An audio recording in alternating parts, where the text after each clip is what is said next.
자, 오늘의 말씀의 제목은 내가 만든 하나님인가, 나를 만드신 하나님인가입니다. 할렐루야. 오늘은 전 세계 모든 교회가 함께 기념하는 종료주일입니다.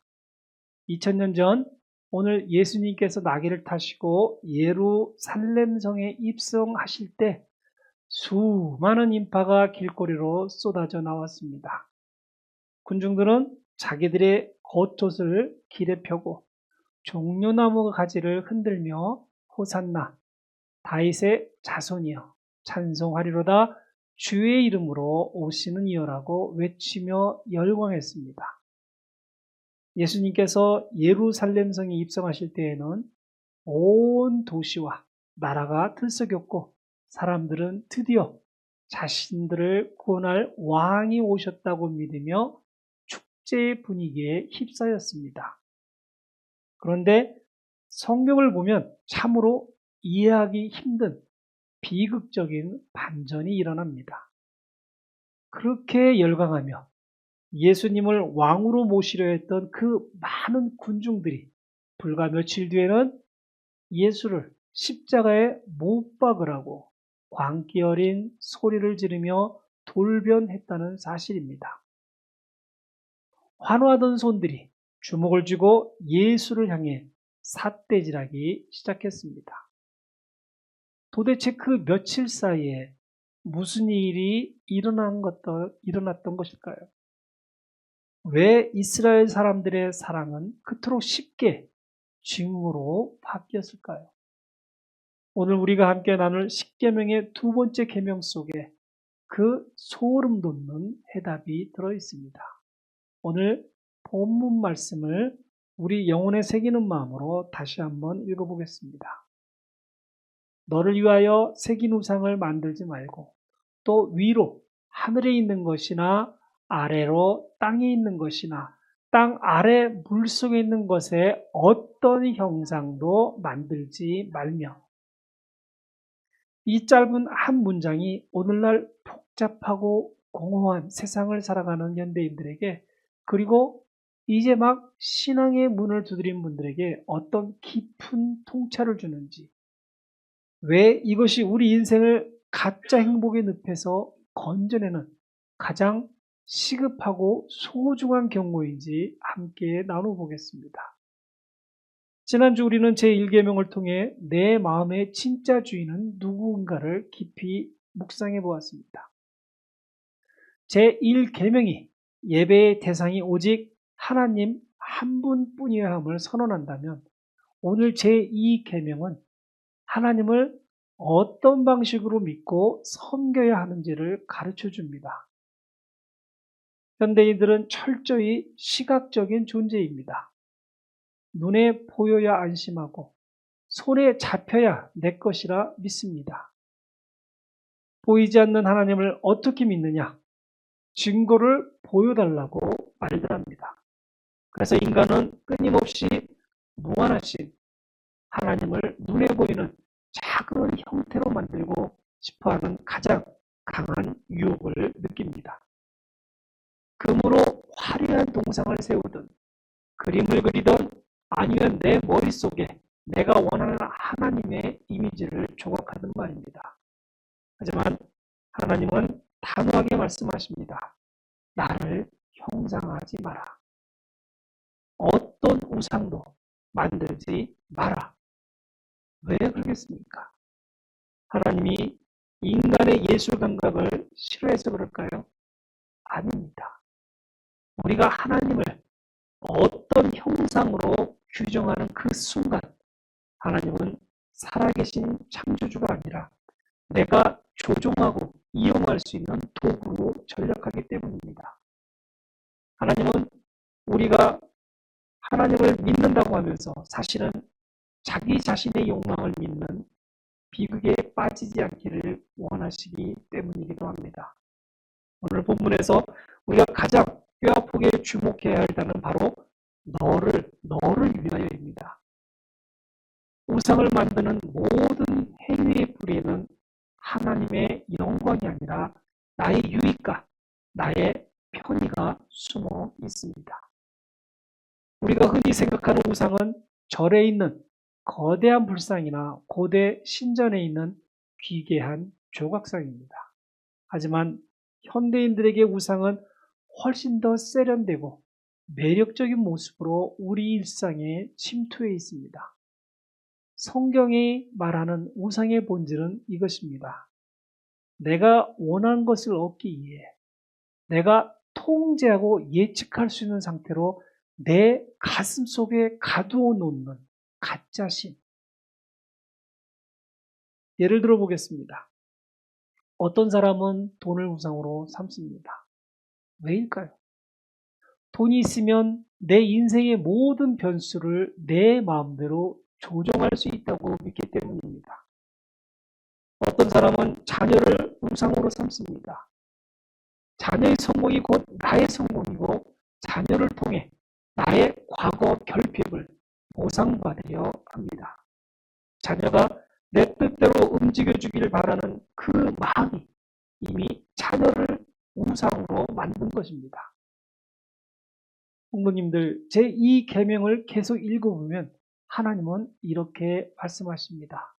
우상 숭배의 죄가 아버지로부터 아들에게로 3세대까지 미치지만 하나님을 사랑하고 그 계명을 지키는 자에게는 1000대까지 인자를 베푸신다고 하십니다. 이것은 하나님이 자녀를 억울하게 벌하시겠다는 뜻이 아니라 내가 무엇을 섬기며 사는지가 다음 세대의 영혼에까지 깊은 흔적을 남긴다는 엄중한 선언입니다. 내가 돈과 성공과 자아라는 우상을 섬기면 우리 아이들도 자연스럽게 그 우상의 법 아래에서 자라게 됩니다. 내가 하나님 섬기기를 내 마음대로 한다면 자녀들 또한 필요할 때만 하나님을 찾게 됩니다. 그러나 내가 보이지 않는 하나님을 신뢰하며 순종하는 모습을 선택한다면 그 믿음의 자취를 따라 자녀와 손주들까지도 하나님의 자비와 은혜를 경험하게 될 것입니다. 심지어 교회 안에서도 우리는 우상을 만듭니다. 입술로는 하나님을 믿는다고 고백하지만 사실은 내가 원하는 것만 들어주신 하나님, 내가 편하게 섬기고 싶은 교회 모습, 내 마음대로 움직이기를 원하는 목회자 등등 내가 마음에 들어야만 믿는 경우가 허다합니다. 또 어떤 때에는 영적 지도자나 특정한 예배 스타일, 오랫동안 익숙해진 전통이 하나님보다 더 중요해질 때도 있습니다. 하나님을 더 깊이 사랑하기보다 나는 이 방식이 좋아. 예배는 꼭 이렇게 해야 해. 하는 내 취향과 내 스타일에 집착한다면 그 좋은 것들조차도 하나님을 가리는 형상이 될 수 있습니다. 하나님이 아니라 내가 익숙한 것을 지키기 위해 더 민감해진다면 이미 우리는 교회 안에서조차 보이지 않는 우상을 하나 만들어 놓고 있는 것인지 모릅니다.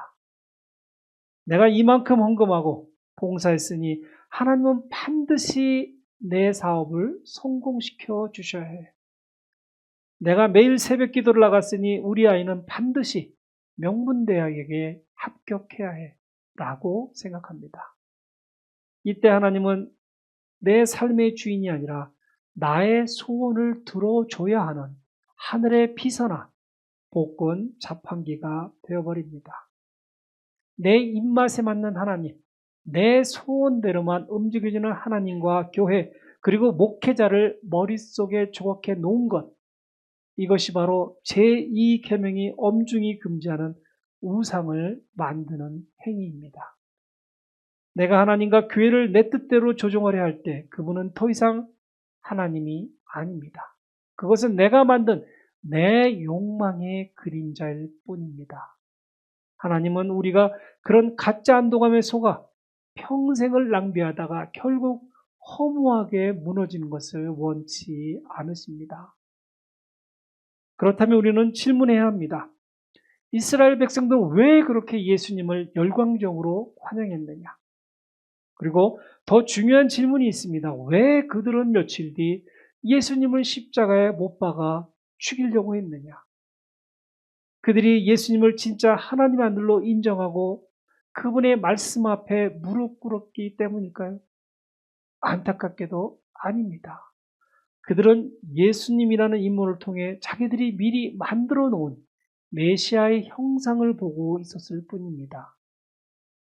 이스라엘 백성들은 예수님을 믿은 것이 아니라 자기들이 만든 메시아의 형상은 이런 것이다 라고 이미 각인되어 있었습니다.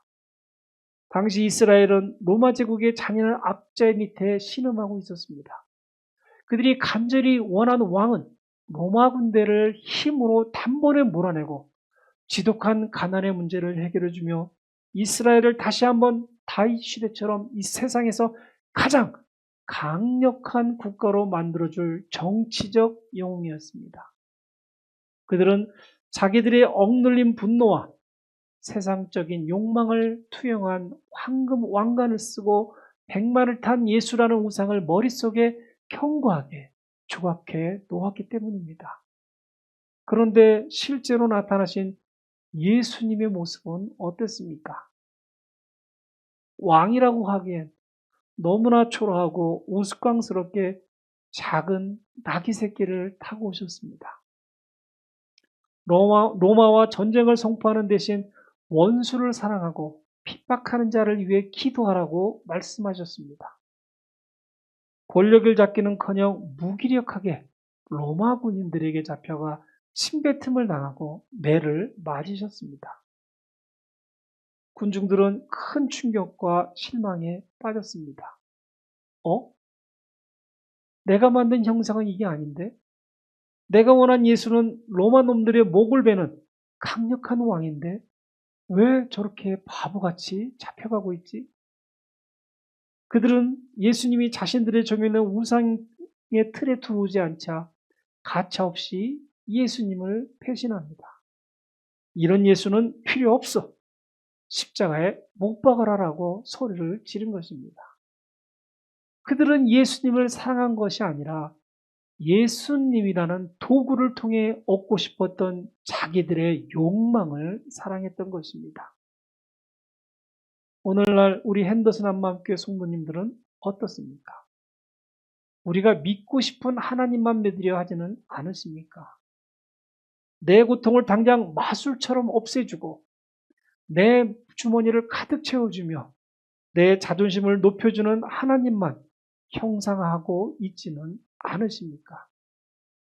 만약 하나님이 내 기대와 다르게 행동하실 때, 내 기도에 즉각 응답하지 않으실 때, 내가 분노하고 신앙심을 포기하고 싶어진다면 나는 살아계신 하나님이 아니라 내가 만든 우상을 믿고 있었던 것일지도 모릅니다.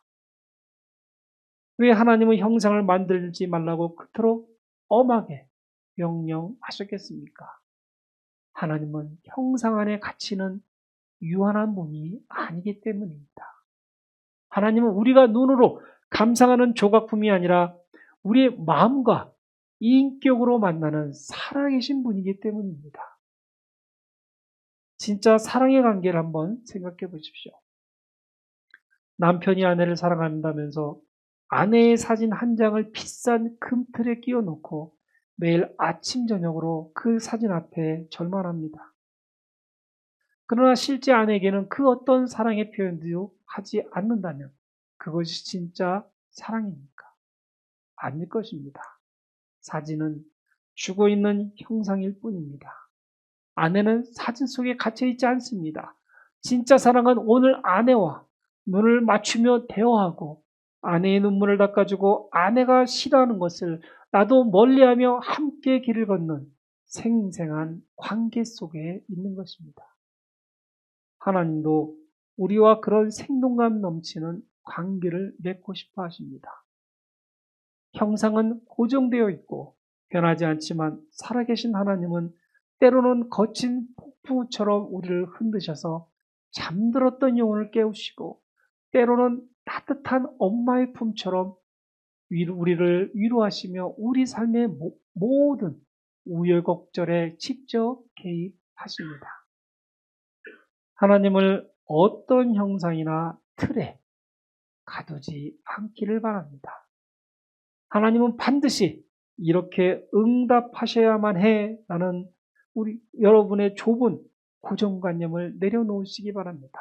대신 하나님의 말씀이 오늘 나에게 무엇이라고 하시는지 귀를 기울여 주십시오. 내가 하나님을 내 수준으로 규정하는 것이 아니라 창조주 하나님이 피조물인 나를 정의하시도록 나 자신을 통째로 내어드리는 것. 그것이 바로 제2 계명을 지키는 삶의 핵심입니다. 우리 인간은 본래 너무나 연약해서 보이지 않는 하나님을 끝까지 신뢰하기가 참 어렵습니다.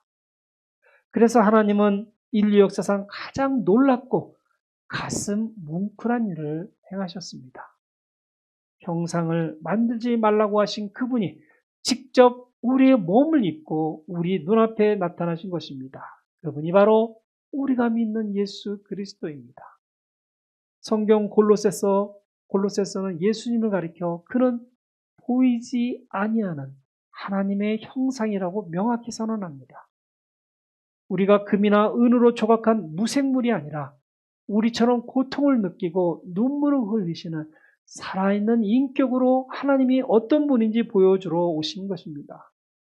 하나님은 오늘 종료주일에 작은 나귀를 타고 오심으로 진짜 하나님이 어떤 분인지 온 몸으로 보여주셨습니다. 하나님은 힘으로 군림하고 억압하는 독재자가 아니라 가장 낮은 곳에서 죄인을 섬기는 분임을, 화려한 왕군이 아니라 병들고 소외된 자들의 눈물 속에 계시는 분임을 증명하셨습니다. 우리가 제2 계명을 지키는 방법은 사실 아주 간단합니다. 내 머릿속에서 하나님을 상상하거나 추측하지 말고 성경에 나타난 예수 그리스도만을 뚫어지게 바라보는 것입니다. 예수님이 어떻게 가난한 과부를 대하셨는지, 어떻게 버림받은 나병 환자를 만지셨는지, 어떻게 자신을 죽이려는 자들을 위해 십자가에서 피 흘려 기도하셨는지를 볼 때 우리는 비로소 가짜 우상의 안개를 걷어내고 진짜 하나님을 만나게 될 것입니다. 예수 그리스도만이 우리가 바라보아야 할 유일하고 완벽한 하나님의 형상입니다. 이 자리에 계신 소중한 한 분 한 분 사랑하는 henderson 한마음구세리 교회 모든 성도님들, 인간은 끊임없이 나를 위하여 나만의 하나님을 만들려 합니다. 하지만 내가 만든 하나님은 내가 위기에 처했을 때 아무런 힘이 없습니다. 우상은 우리에게 아무것도 줄 수 없습니다. 우상은 입이 우리에게 아무것도 줄 수 없다고 말합니다. 그리고 우리를 위로하지도 못하고 귀가 있어도 우리의 신음소리를 듣지 못하는 단지 우리의 욕망을 빚어내는 허무한 허상일 뿐인 것입니다. 오늘 종료주일에 예수님께서 예루살렘에 입성하신 진짜 이유는 우리가 쌓아 올린 그 지독한 우상의 성벽을 허물기 위해서입니다. 그리고 죄로 인해 파괴된 우리 안에 하나님의 형상을 다시 아름답게 회복시키기 위해서입니다. 우리가 하나님을 만드는 것이 아니라 하나님이 우리를 만들어 내셨음을 다시 한번 기억해 주셨으면 좋겠습니다. 내가 하나님을 조종하는 것이 아니라 우주 만물을 창조하신 하나님이 내 인생을 가장 선한 길로 이끄시도록 내 삶의 운전대를 그분께 겸손히 내어 드리십시오. 이번 한 주간 고난 주간을 지내며 성도님들의 마음속에 조각된 가짜 하나님을 하나씩 지워보시기 바랍니다. 내가 원하는 대로 해주셔야만 진짜 하나님이다라는 어린아이 같은 고집을 십자가 앞에 내려놓으십시오. 대신 낙이 타고 오신 예수님, 저를 위해 십자가를 향해 묵묵히 걸어가신 그 주님이 나의 진짜 하나님이시더라고 고백해 보시기 바랍니다. 그때 성도님들은 비로소 눈에 보이는 환경이나 통장 잔고에 흔들리지 않는 진짜 평안을 얻게 될 것입니다. 내가 만든 가짜 하나님이 아니라 나를 창조하시고 나를 위해 죽기까지 사랑하신 진짜 하나님을 만나는 놀라운 축복이 우리 성도님 삶에 가득하기를 주님의 이름으로 간절히 축원드리겠습니다. 아멘.